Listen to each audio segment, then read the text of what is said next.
And away we go. Stepping up to the dish, yours truly, Dan Strafford. Gonna give this a try again because I'm a glutton for punishment and enjoy podcasting and enjoy fantasy baseball. Appreciate everyone who tunes in, probably one or two of you. We'll try to do this as often as possible, definitely earlier in the day or the night before as the season rolls on. Opening day, we are back. Baseball is with us and glad to have it back. Obviously, we had the Japan series. But now we get to dive into opening day. Some early games today. You'll see I have up on the screen to start here. Fantasy Labs. I still like Fantasy Labs' visual representation of Vegas sports spreads. And so I'll utilize that where possible. And, of course, shouts to Moonshots MLB, Mike and crew doing great work over there. So check them out. You can see here quickly a shout at the top. We can look at subscription models. You have the DFS, you have betting, DFS, and betting, and then fantasy. You have the free version, which does have Discord access. And then you also have the solver as a integrated opportunity there. But $179 for the season, early bird pricing, $199 after that for DFS. It's $219 for DFS and wagering, betting, DK, and FanDuel lineup optimizer in there as well. So with that pitch out of the way, let's dive in to this slate. So we're looking at the 9-game slate on DraftKings. I have a couple of holds open for lineups, but we're going to do a quick run through of the games. Again, we're starting with the 4 o'clocks. We have Philly, Washington. We have Boston, Texas, Angels, Sox, and you'll notice here implied run total 4.8 for the Los Angeles Angels of Anaheim. Saw a great stand-up bit just of how dumb that name is, and we all know it, the Angels of Angels. But nonetheless, still funny to talk about. White Sox at 4. Then you have the Astros against Clay Holmes at 4.3. Mets at 3.9. Giants and Reds, Kansas City Guardians, Pirates and Marlins. Skeens in that game. Obviously, the Marlins with a very low total. Looking at their lineup, not shocked there. Braves, Padres, Twins against the Cardinals. And then you have our night games that roll on from there. And they are not part of this slate, so we won't cover that. Is some weather potentially in Chicago. I need to check that a little bit more closely. And we can do that over here on our dashboard. So, again, Moonshots has a great setup here that lets you dashboard through everything.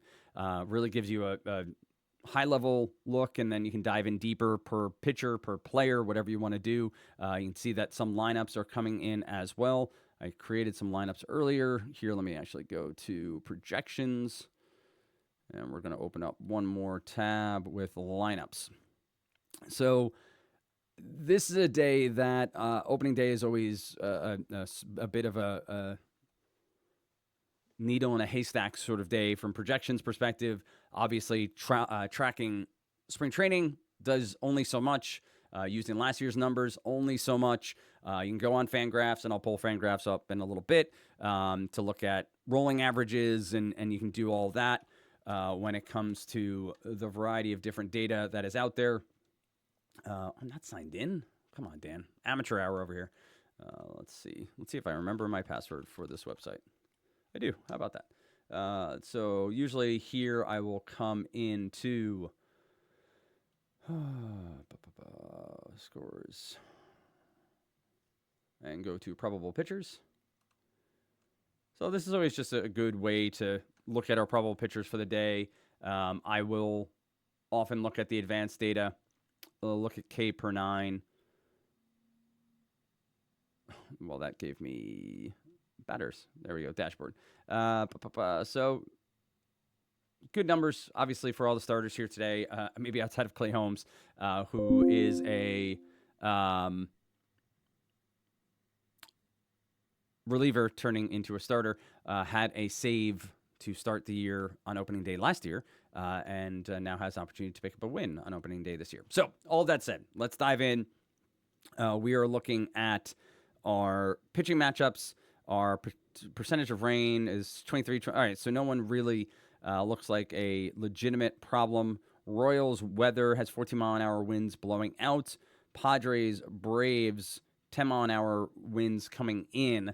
Chris Sale, I'm sure, will be heavily owned today. So, looking at our matchups quickly, Angels 23.4% K percentage, Giants 24%, Rangers 24.4%, and White Sox 24.8%. This is the projected or confirmed lineup, pitching hand from 2024 and 2025 stats. So as of right now, we are looking at 2024 stats for the projected lineup. So you know that those are the high K percentages. On the low end, you have 17.8%, 17.7% for the Padres, and Royals are at 18.7%. ISO here, we can sort by ISO. Mets, Guardians, Red Sox, Phillies, Rangers, Royals, all in the dark green here. Then you have the Braves, Reds, Giants, Twins in the light green. Red means not so good. So not shockingly off the top here. As we look through our price points, prices aren't crazy. It's the first day of the year. Skeens at 10, Wheeler at 9.5, Sale at 93, Crochet at 9, Reagan's at 8.6. So that's sort of your top end. I guess we can go down to 8K. Valdez, Lopez, and King. If we go back to our dashboard here and look at K percentage, again, just to sort of eyeball where our matchups might be reasonable. Braves are middle of the pack. So Michael King's somebody who I will keep an eye on for ownership. So right now, 7.8%. Skeens is at 45.8%. So obviously we're playing GPPs here. I'm not talking cash games. I'll stay away from Paul Skeens. He's amazing, and I have no fault to anyone rostering him at 10K. But if he's going to be upwards of 50% owned on opening day, I'll take the opportunity that maybe he goes 4 2/3. They watch his pitch count. But to be fair, the Miami Marlins are dreadful.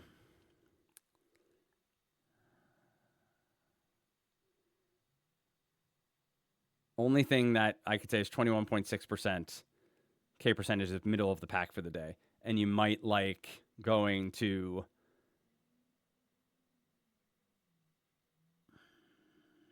this is tough.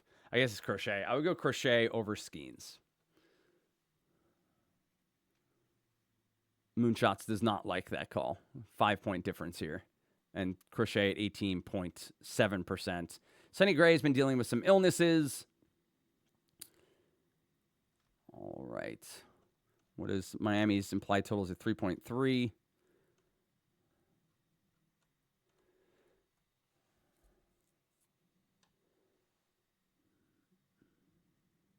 All right.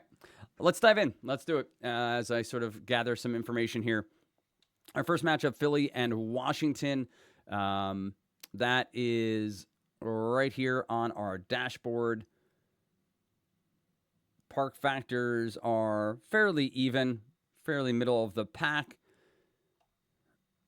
And then we go to our projections.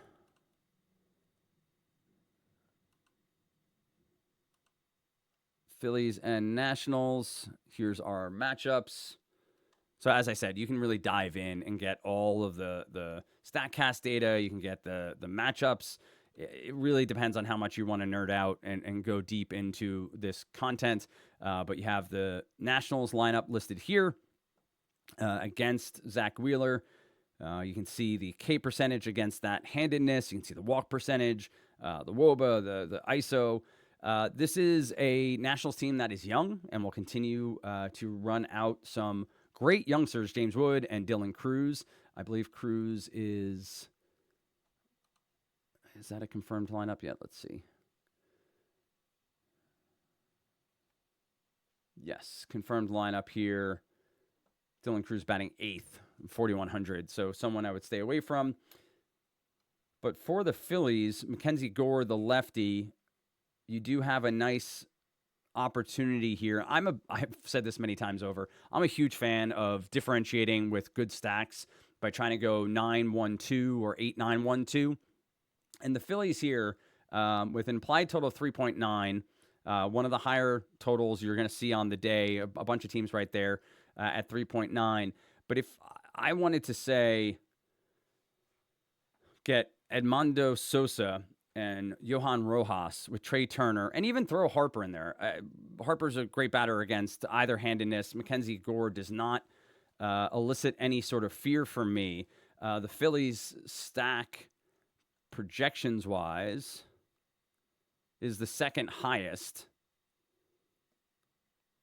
and also the highest ownership percentage as of right now, according to Moonshot. So I'm, again, not breaking any news here, talking about the Philadelphia Phillies against Mackenzie Gore. But if I was going to go with the Phillies, I probably would go 9-1-2, 9-1-2-3, or 8-9-1-2 to just differentiate that ownership a little bit, and try to figure out a way to make my lineup just a little bit different comparatively to that 10% ownership on the stack. For the Nationals, again, one off of some of these bigger bats like C.J. Abrams or James Wood, perfectly reasonable. Home runs are possible. Wheeler's a great pitcher, but can give up a homer, especially to a lefty. You see here the ISO of 195 if you're listening on the podcast stream. Just clicking over the ISO of 195 against left-handed batters. So someone like James Wood, C.J. Abrams could have some potential upside there. Red Sox and Rangers, Eovaldi versus Crochet. Garrett Crochet broke out last year, obviously got traded to the Red Sox, has a matchup here with the Texas Rangers. Rangers implied total of 3.5, Red Sox at 3.6 against their former teammate Nathan Eovaldi. Nothing really stands out for me in this game. I think projections, let's see, if I run a quick lineup generator, I think Moonshots loves the Red Sox today.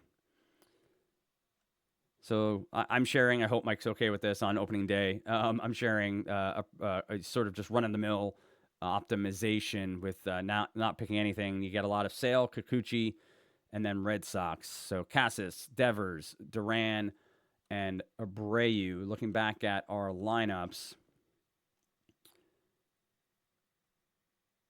not a straight stack there. So again, I might look at this and say, give me 9-1-2. Ceddanne Rafaela, a walk percentage of 1.9%. Oh, my goodness. Duran and Devers. Devers, I believe, is now going to DH. I think that finally Joey Cora came out and said that they're all in the business of winning, so that he's going to DH for them moving forward. But I'm not real interested here. I might mix it in because Moonshots has such a high projection for it. If you see here, expected home runs, 2.06 for the lineup. Overall stack ownership of 6.6%. Top four gives us 11.37 per player in the stack, according to projections. I don't know what the underlying reasoning is there, but I do appreciate that the optimizer is spitting out the Red Sox. Not really where I'm going to be going. I'll probably be on the chalk when it comes to my lineups. As I said, with the Phillies, I'll probably try to differentiate by going 8-9-1-2. Up next, Cleveland and Kansas City. Let's see where we're here. Let's go dashboard. Royals, Cleveland, Kansas City, Ben Lively, Cole Reagans.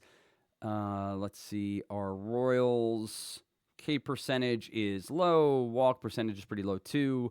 ISO 188. Go to our projections.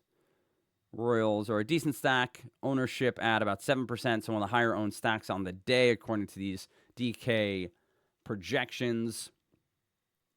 Mets, Astros, Minute Maid Park, Clay Holmes, Framber Valdez. Listen, I don't really know what to make of Clay Holmes. I know he had a great spring training. I am a Yankee fan, so I watched him pitch for the Yankees for a few years. Making the transition to starter, obviously not who the Mets, I think, thought they were going to have as their opening day starter when spring started, but here we are. The matchup with the Astros, not a high K percentage, middling ISO for the Astros against right-handed pitchers. Does Clay Holmes bring the K percentage here?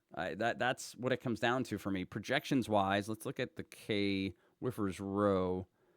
Clay Holmes is only projected at 3.9 expected strikeouts. It's higher than the TK Sportsbook, so if you're looking to make a wager, maybe take the over there. Minus 170, not the greatest of odds, but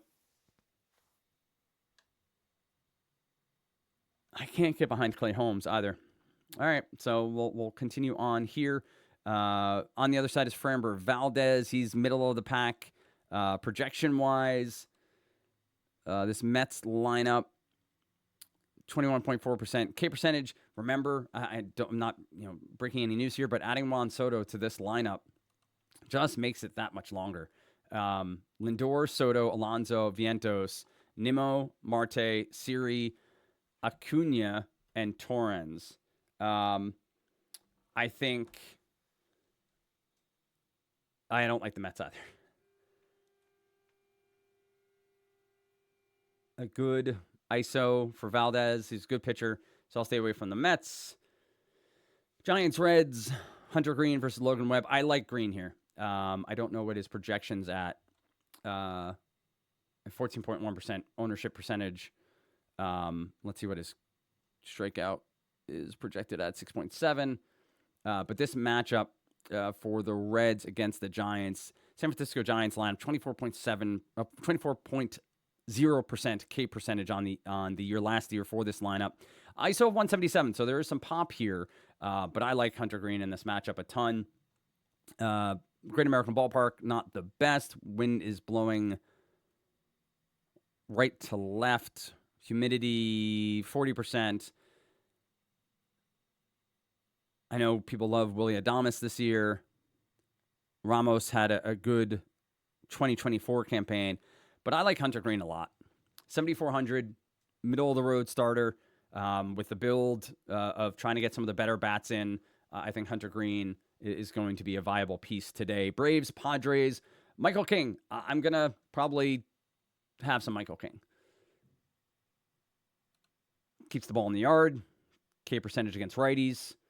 You have Riley. You have Ozuna. This is a lineup without Acuna. Right? Still waiting on the confirmed lineup here, but we know Acuna is not a part of this lineup to start the year.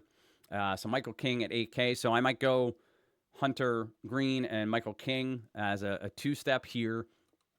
If I look at projections for King, we have a theft report this year. I didn't even see that. Good job, Mike. He's only at 5.9.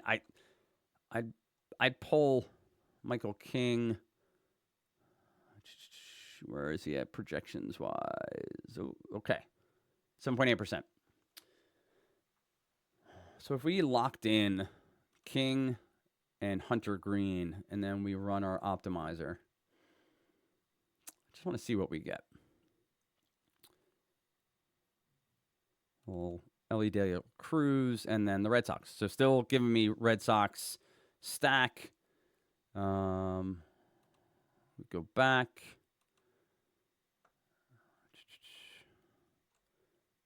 And then these notifications, get rid of those real quick. Isn't this riveting video and audio? And let's see. One Philly stack. Let's see what happens. Or one Philly input. So get me Harper. Gives me Harper. Schwarber and Schwarber. All right. So let's continue on with our games. We did Braves, Padres quickly there. On the other side of that matchup is Chris Sale. And so Sale against this Padres lineup makes a ton of sense. We saw how good Chris Sale was last year. I get it. This Padres lineup, where are they? I know I saw them. Why can't I see the word Padres? Let's do it this way. So it's in alphabetical order. There it is. 17-point ISO isn't great against lefties. So Sale is more than fine, right? I get it, and I wouldn't be necessarily against it. That's why I couldn't see them. They were at the top. 283 WOBA against lefties, not great. But this is a lineup that's still has a ton of pop. Where did we go? Padres. Did I lose them? Nope.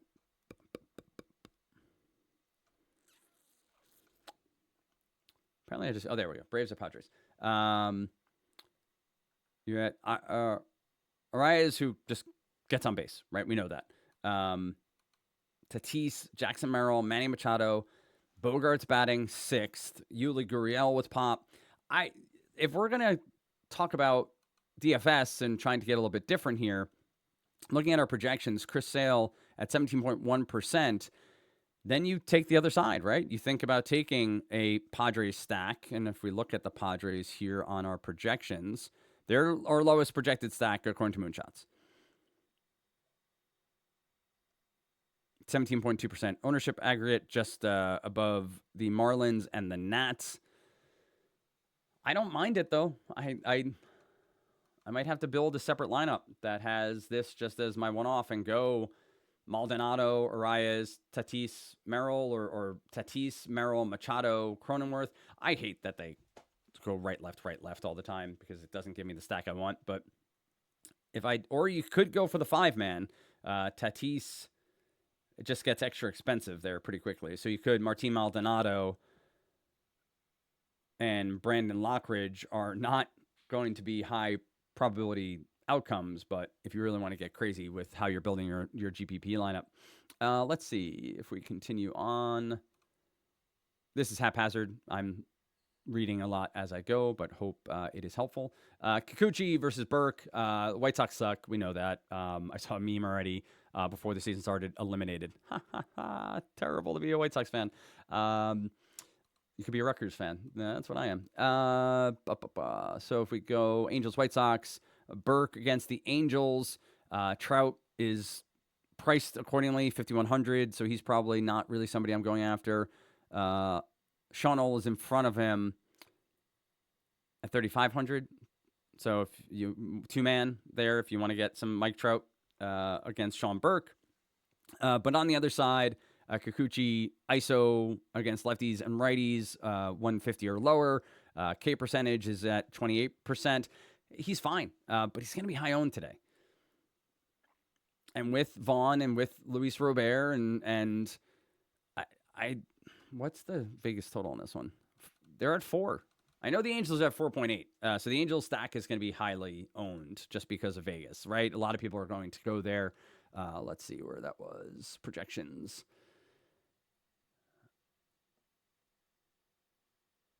That's 9%. Yeah, so second highest stack as of right now, according to Moonshots. He does, to point out, though, Trout is the top of the launch menu.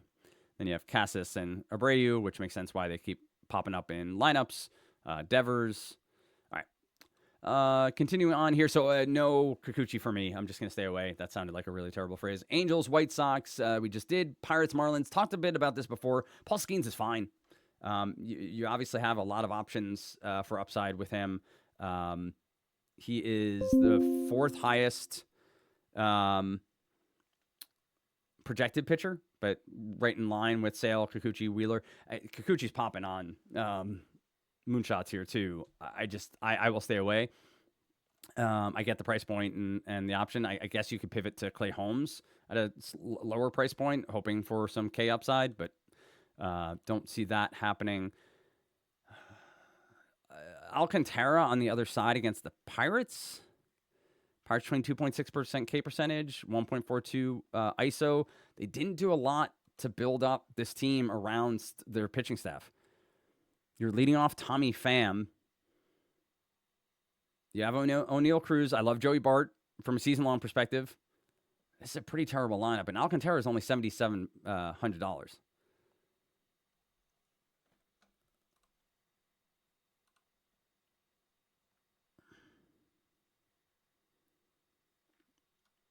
So up to 80 90 pitches in the minor league outing, 10-3 over 12 innings.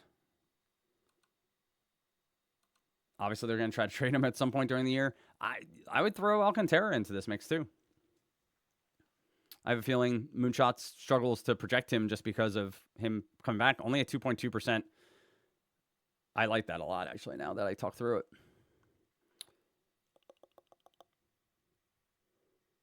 Implied total of 3.9, up there for one of the higher of the day.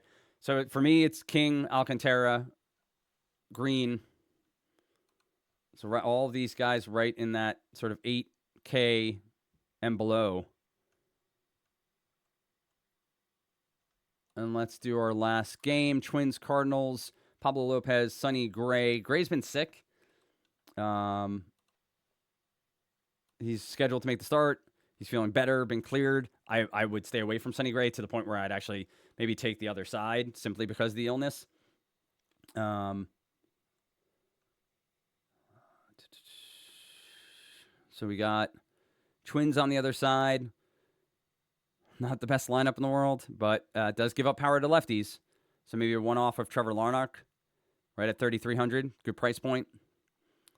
You do have Matt Wallner leading off, so huge K percentage against righties, but again, a huge ISO, not a huge sample. I use huge way too many times in one sentence there. But I might take some Twins one-offs against Gray, assuming that he is not going to be at the top of his game. Sick for a week or so in spring training.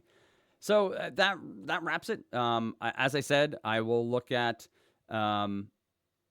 stacking with the Philadelphia Phillies, but stacking a little bit differently there. I will also look at one-off bats from the Washington Nationals. I will look at one-off bats from who was that other team? From the Twins, and some one-off bats from the Red Sox because Moonshots likes it so much. Hope this was enjoyable. Like, subscribe, share, all that fun stuff. And hopefully I'll be back with you tomorrow talking some MLB DFS.